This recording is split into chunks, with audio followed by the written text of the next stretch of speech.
Muy buenas noches, espero que estén bien todos, que hayan pasado este día alegres, felices, llenos de la bendición de nuestro Dios Padre, que el poder del Espíritu Santo haya bendecido sus vidas y el amor de nuestro Señor Jesucristo les haya inundado sus corazones. Esta noche vamos a dar inicio a nuestra reunión de devocional familiar. Y antes de comenzar a compartir la palabra, yo quiero pedirle a Álica que venga por aquí. Ella va a orar hoy para iniciar la reunión. Así es que ponete aquí de este lado para ahorita. Ahí creo que te ves. Señor, te damos gracias por este día que nos has dado. Gracias porque nos permites que nos podamos ver otra vez, pero no así cara a cara. Pero igual nos podemos ver. En el nombre de Jesús, amén y amén. Amén. Ok. Yo quiero que me acompañe a Romanos 12:3. Generalmente leemos Romanos 12:1 y Romanos 12:2. Pero Romanos 12:3 habla de la gracia. Entonces hoy vamos a comentar un poquito acerca de la gracia.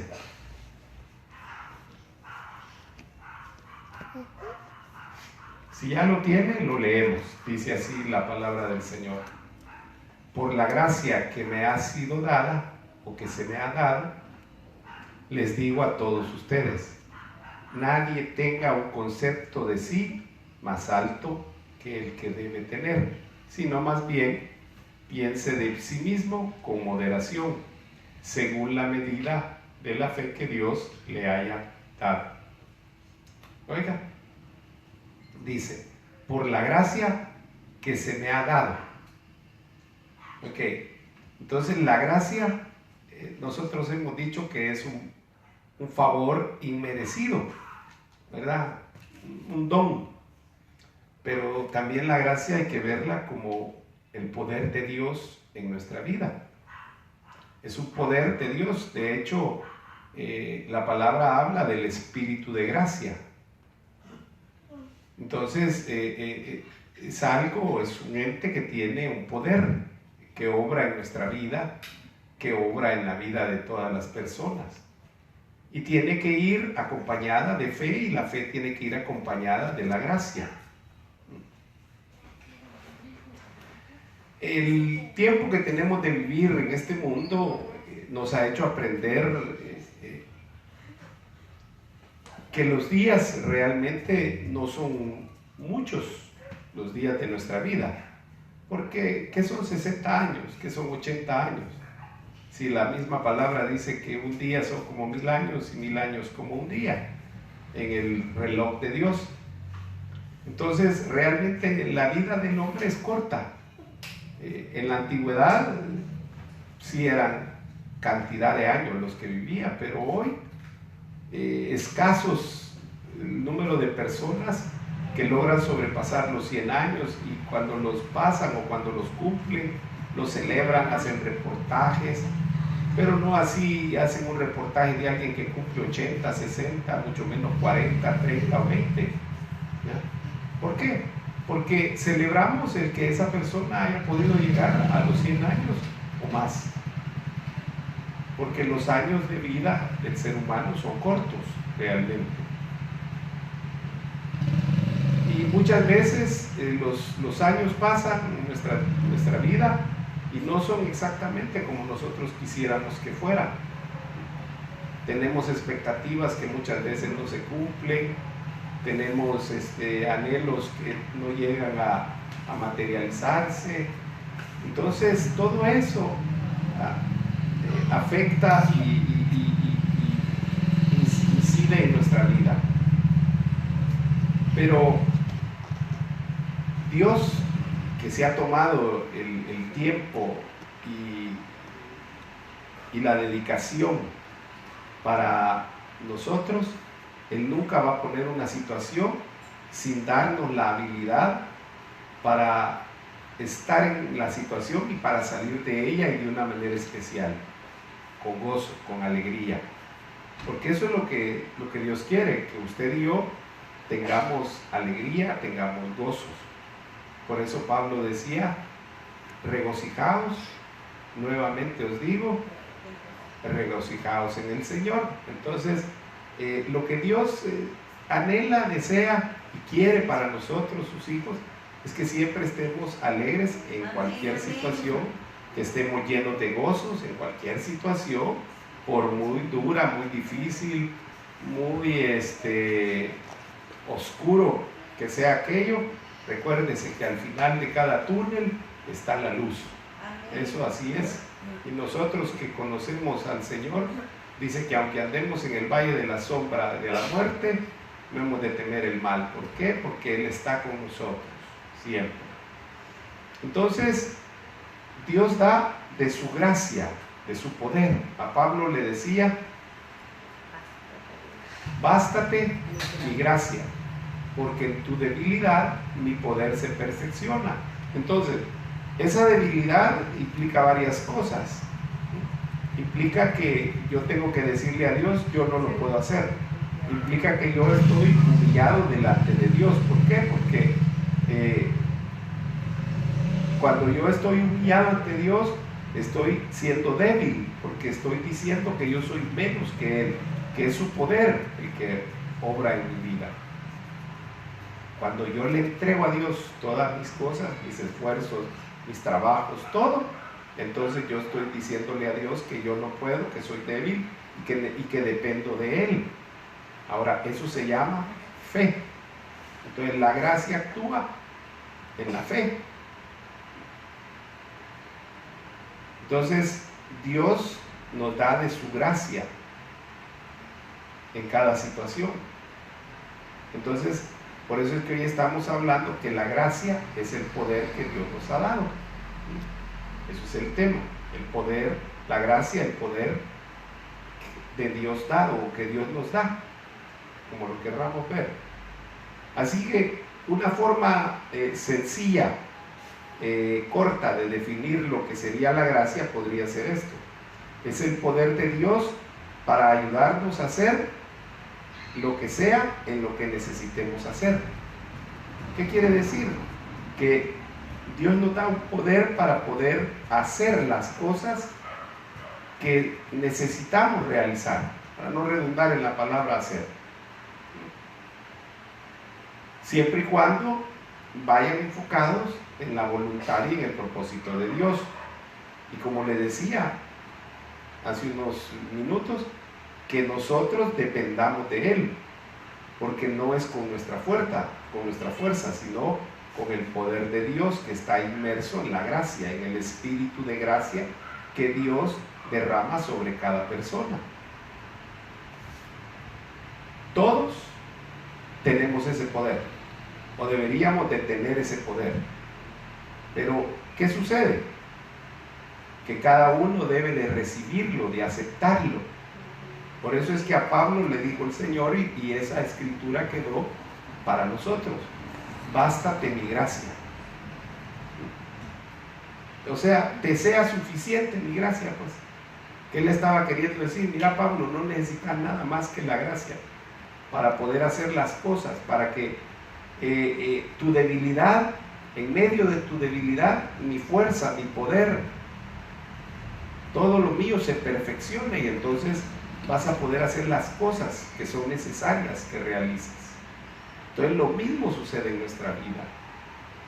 A través de la gracia podemos hacer las cosas que Dios quiere que hagamos, pero tenemos que obrar en fe. Entonces la gracia hay que recibirla a través de la fe. Si usted lo cree, lo va a poder recibir y entonces va a poder obrar. Si usted no lo cree, pues simple y sencillamente no lo recibe y no puede obrar. Va a terminar obrando en sus fuerzas, en la carne. Va a venir frustración, va a venir que usted va a dejar de hacer aquello, va a dejar de ser constante, persistente, va a renunciar a hacerlo. ¿Por qué? Porque se le van a acabar las fuerzas. Por eso dice la palabra: los que esperan en Jehová van a renovar las fuerzas, ¿verdad?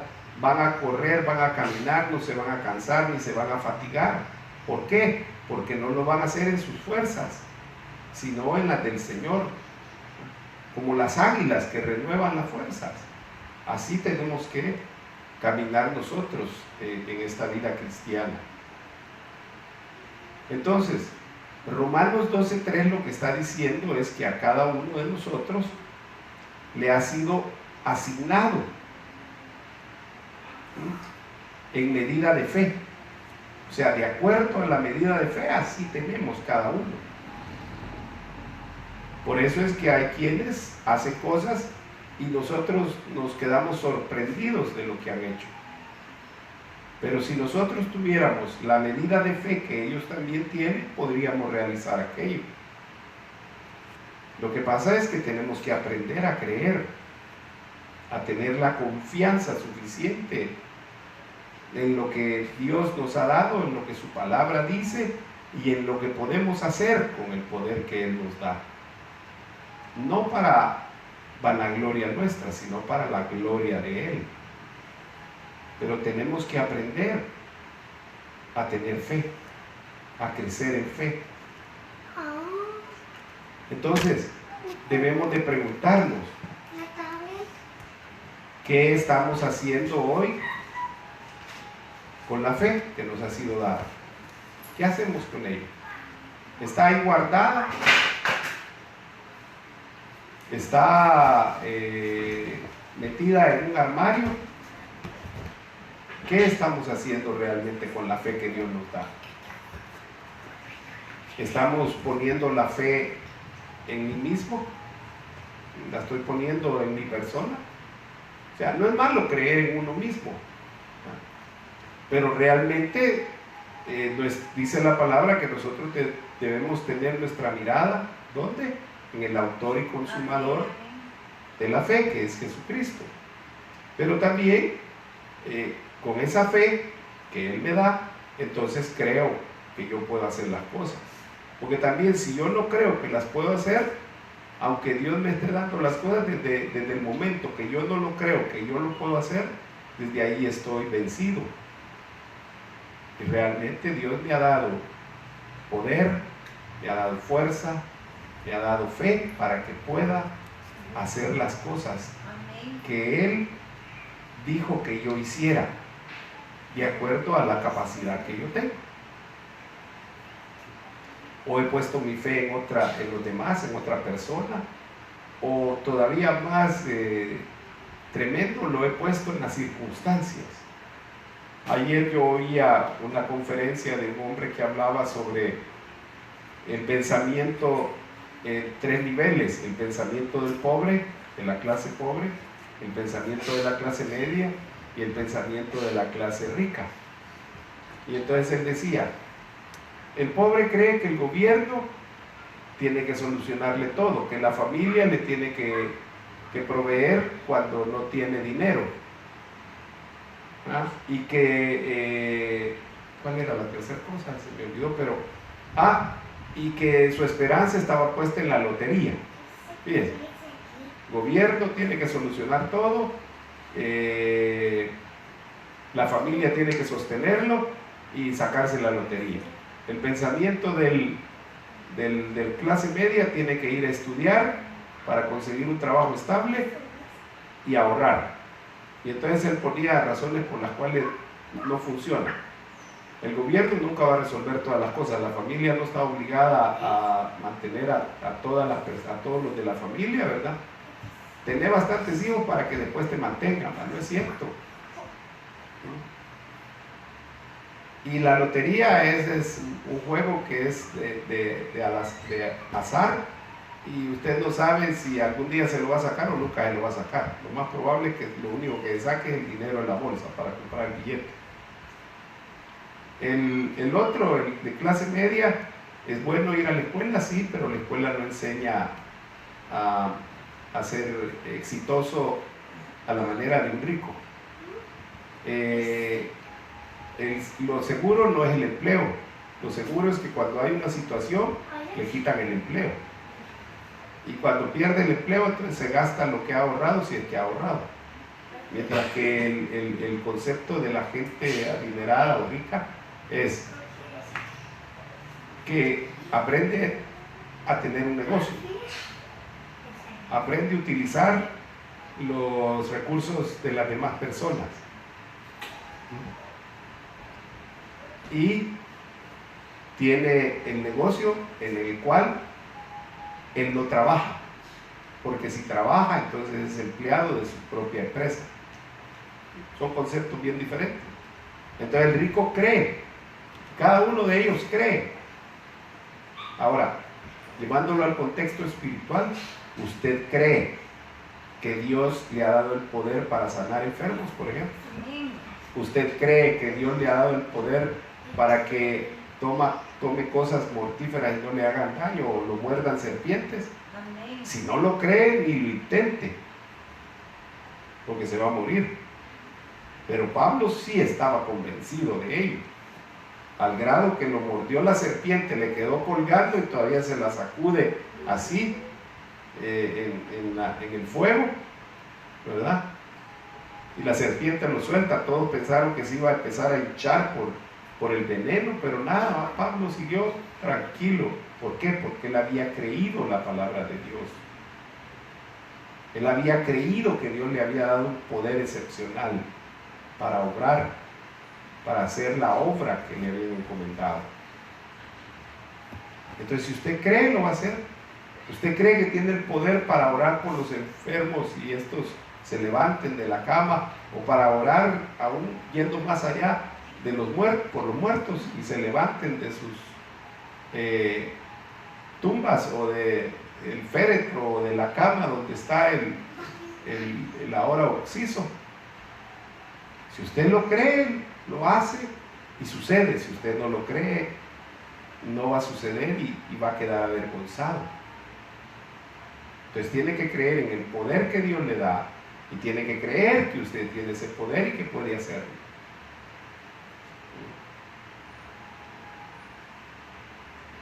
Cuando uno no cree eso, cuando uno pone su fe en los demás, en las circunstancias o en uno mismo, cree que porque uno es lo último de la creación, entonces eso no es vivir por gracia o en gracia. Eso es vivir por la fuerza propia, por el trabajo de uno. Aún, mire, el mismo trabajo secular que realizamos, yo siempre he dicho, este trabajo me lo ha dado Dios. Esa ha sido mi creencia toda la vida, o sea, por Él trabajo, para Él trabajo. Eso me ayuda y hace que yo realice mi trabajo de la mejor manera. Que lo haga bien. Entonces, cuando nosotros liberamos la fe que Dios nos ha dado y confiamos en Dios para hacer lo que nos ha sido dado que hagamos, entonces estamos poniendo la fe en Dios.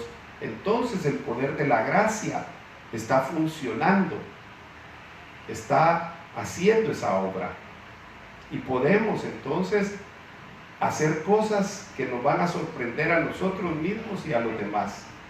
Dice Hechos 20:21, testificando solemnemente tanto a judíos como a griegos del arrepentimiento para con Dios y de la fe en nuestro Señor Jesucristo. Oiga, ¿de qué hablaba él? De la fe, hablaba de todo lo que Jesús había hecho, pero lo creía. Muchas veces nosotros nos volvemos como los loros, como los pericos, que tienen una capacidad de repetir las cosas, de las palabras. Pero cuando creemos que la palabra que estamos hablando es poder, así decía Pablo, este evangelio es poder, decía. Y nosotros cuando hablamos, externamos o sacamos un espíritu poderoso. Nuestras palabras son poderosas. Si usted dice no puedo, seguro que no va a poder. Pero si usted dice puedo, y con la ayuda de mi Dios, con el poder que me ha dado, y por supuesto con la gota de esfuerzo de nuestro, entonces vamos a lograr aquello. Pero hay que creerlo. Dice 2 de Corintios 12:9, y Él me ha dicho, te basta mi gracia, pues mi poder se perfecciona en la debilidad. Oiga, esa debilidad implica que yo estoy aceptando que necesito de Dios, que necesito de su fuerza, de su poder para hacer las cosas. Y 2 de Timoteo 2:1 dice lo siguiente, tú pues, hijo mío, fortalécete en la gracia que hay en Cristo Jesús. Entonces la fortaleza está en la gracia que nos ha sido dada, en la fortaleza que hay en Cristo Jesús, porque de Él viene eso. Entonces nosotros tenemos que aprender a obrar, a caminar, a vivir en fe por la gracia que nos ha sido dada. Entonces, habiendo hablado todo esto de la gracia, podemos definir un tanto más amplio lo que es el concepto de gracia. Y podemos decir que la gracia es el poder de Dios llegando a nosotros en libertad. O sea, Dios lo da libremente para el que cree. Dios no se queda con nada. Como decíamos hace unos días, por ejemplo, el amor de Dios, y Dios ya derramó todo su amor. El problema es que nosotros no hemos aceptado totalmente el amor de Dios o todo el amor de Dios. Ya no hay nada más que derramar. En la cruz del Calvario Cristo derramó todo. Entonces, es el poder de Dios llegando a nosotros libremente, lo que significa que no nos cuesta nada más que solo poner nuestra fe en Dios,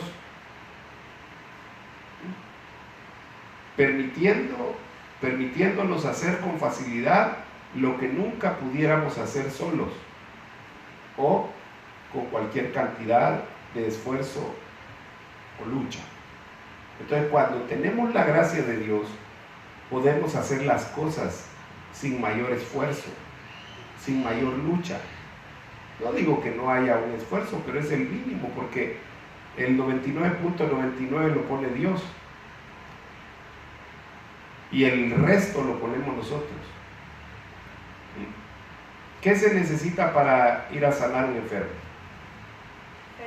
Fe. ¿Y esa de dónde viene? De allá arriba, de Dios, ¿verdad? Pero ¿qué tenemos que hacer nosotros? ¿Qué tenemos que poner nosotros para que el... Exacto, nuestro accionar. Entonces ese es el mínimo esfuerzo. Tenemos que ir donde está el enfermo. O si el enfermo viene a nosotros, orar por él y decirle las palabras que van a traerle la sanidad.